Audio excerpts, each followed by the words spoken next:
After 1 year of use, here's what I have to say about the DJI Phantom 3 4K drone.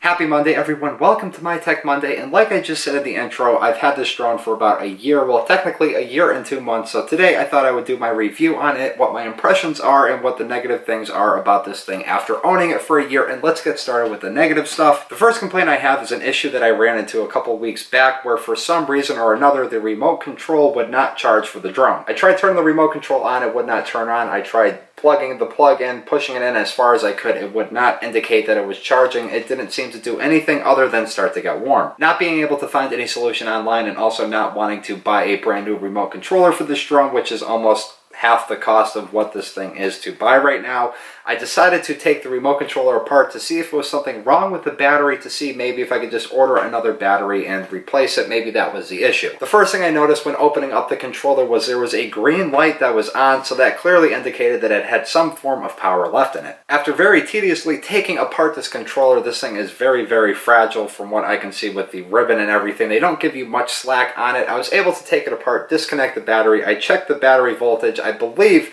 the battery was supposed to hold a 7.4 volt charge, and the thing only had 7 volts on it, so it wasn't really a battery issue from what I can tell. I plugged the battery back in, and just like magic, the remote control turned back on. So I spent about 3 times as long putting the controller back together and plugging it in and charging it as I did taking it apart, but nonetheless that seemed to resolve the issue. Another issue that I have with this drone stems from a time that I tried to launch it. It was not able to connect to the satellites. It was windy, but it wasn't really that windy, and going off of the sport mode, it just seemed to do an awful lot of drifting. My final complaint about this drone is the landing gear. I kind of wish they made it more sturdier. I mean, they haven't broken or anything like that. I'm just afraid to land sometimes. I just feel like they might snap, so I always catch it in mid-air, which, you know, if you're doing it, you do it carefully, but nonetheless, those are the only issues that I have with this drone. Other than that, for the price that it's at right now, for the cheapness of the propellers, or cheapness of the replacement parts on this thing, if you do happen to crash it, I would highly recommend picking one of these up.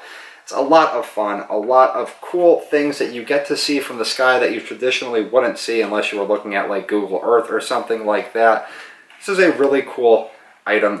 I would like to say this is a really cool toy, but for the price of it, it's a little more expensive than a toy. It is a camera, a 4K camera on there. I think the majority of the cost of this thing is situated around the camera alone, but nonetheless, I would highly recommend picking one of these up if you're in the market for a drone, especially seeing what the price point of this is and how this doesn't really have that many more improvements than, you know, the continuing models of the Phantom. Like, they only added a couple more sensors for avoidance of objects, and they also increased the flight time by a couple of minutes, which really isn't a big deal because I can very easily get 25 minutes or more out of a single flight charge on this cell. Anyways, guys, that is going to do it for today's episode. I hope you enjoyed this video. If you did, give it a thumbs up button. I'll see everybody tomorrow for Gaming Tuesday.